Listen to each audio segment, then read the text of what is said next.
بسم اللہ الرحمن الرحیم۔ السلام علیکم۔ عرب اردو 24 نیوز میں خوش آمدید۔ کینیڈا نے پاکستان انٹرنیشنل ایئرلائن PIA کو پاکستان سے کینیڈا کے لیے دوبارہ براہ راست پروازیں چلانے کی اجازت دے دی۔ PIA کے ترجمان کے مطابق قومی ایئرلائن کو کینیڈین حکام کی جانب دوبارہ براہ راست پروازیں شروع کرنے کی ہدایت موصول ہو گئی ہے۔ پروازیں کووڈ کی پابندیوں کے بعد صرف کارگو تک محدود کر دی گئی تھی۔ 22 جون سے PIA کے پروازیں براہ راست مسافر لے کر کینیڈا جا سکے گی۔ ترجمان کا کہنا تھا کہ PIA پہلے مرحلے میں کینیڈا کے لیے ہفتہ وار 3 پروازیں اتوار سے شروع کرے گی۔ دوسرے مرحلے میں پاکستان سے کینیڈا کا آپریشن مکمل طور پر بحال کر دیا جائے گا۔ پروازیں کراچی، لاہور اور اسلام آباد سے روانہ ہوگی۔ پاکستان نے سعودی عرب پر حوثیوں کے حملوں کی سخت مذمت کی ہے۔ پاکستان کی وزارت خارجہ سے پیر کی صبح جاری کیے گئے بیان میں کہا گیا کہ سعودی عرب کے جنوبی علاقے پر حوثیوں کے حالیہ حملوں کی سخت مذمت کی جاتی ہے۔ بیان کے مطابق یہ امر خوش آئین ہے کہ اتحادی افواج نے بارودی مواد سے لدے ڈرونز کو راستے میں ہی رک کر تباہ کرنے میں کامیابی حاصل کی۔ پاکستان نے کہا ہے کہ ان حملوں سے بے گناہ شہریوں کی زندگیوں کو خطرات لاحق ہے اور سعودی عرب کی علاقائی سلامت کی بھی خلاف ورزی کی گئی۔ ہم ایسے حملوں کی پوری طور پر روکنے کا مطالبہ کرتے ہیں۔ بیان کے مطابق پاکستان ایک بار پھر برادر ملک سعودی عرب کی مکمل حمایت کا اعادہ کرتا ہے اور کسی بھی خطرے کے خلاف مملکت کی سیکورٹی اور علاقائی سلامت کے لیے اس کے ساتھ کھڑا ہے۔ سعودی عرب میں ریاض پولیس نے 2 دہی کی 79 وارداتوں میں 2 افراد کو گرفتار کر کے ان کے قبضے سے 5 لاکھ ریال برآمد کی ہے۔ سرکاری خبر رساں ایجنسی SPA کے مطابق ریاض پولیس کے ترجمان خالد القردیس نے بتایا کہ زیر حراست افراد میں ایک سعودی شہری اور دوسرا یمنی ہے۔ ملزمان ریاض، شرقیہ، مکہ مکرمہ، جیزان اور الجوف ریجنوں میں 2 دہی کی 79 وارداتوں میں ملوث رہے۔ ترجمان نے کہا کہ ملزمان نے ایک سعودی خاتون کے تجارتی ادارے کے بینک اکاؤنٹ سے 2 دہی کے ذریعے حاصل کردہ رقم باہر بھیجی ہے۔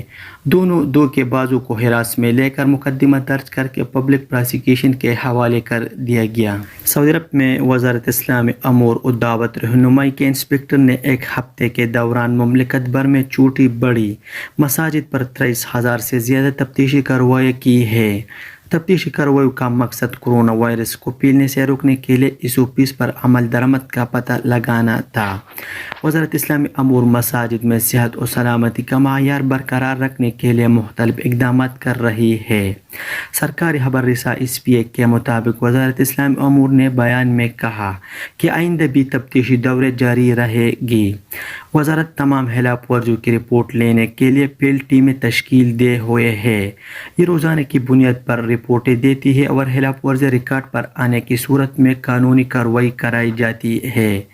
وزارت اسلامی امور نے لوگوں سے اپیل کی کہ مساجد میں کورونا SOPs پر عمل درآمد کے حوالے سے کوتاہی نوٹ کر کے فوراً ہی 1933 پر رابطہ کر کے مطلع کیا جائے، مطلوبہ سہولتوں میں کمی کی بھی رپورٹ کریں۔ سعودی عرب میں موسمیات کے قومی مرکز نے کہا ہے کہ منگل 22 جون سے جمعرات تک نیز گرد آلود ہوائیں چلنے کا امکان ہے۔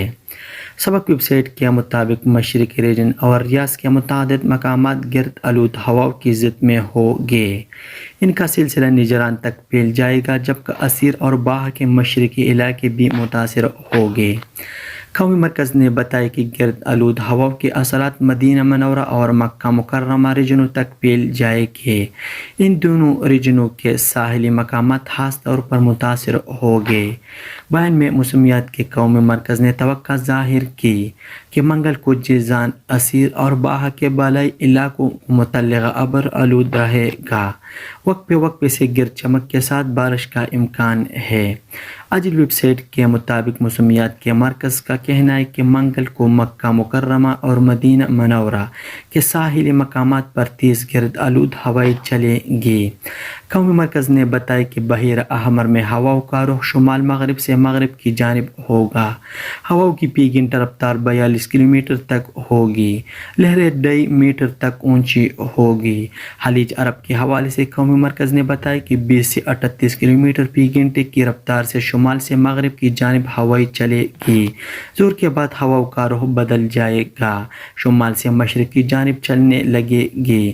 یاد رہے کہ سعودی عرب کے کئی علاقوں میں پھر کو گرد آلود ہوائیں چلتی رہے۔ جیزان اور عسیر میں گرج چمک کے ساتھ بارش کی اطلاعات تھی۔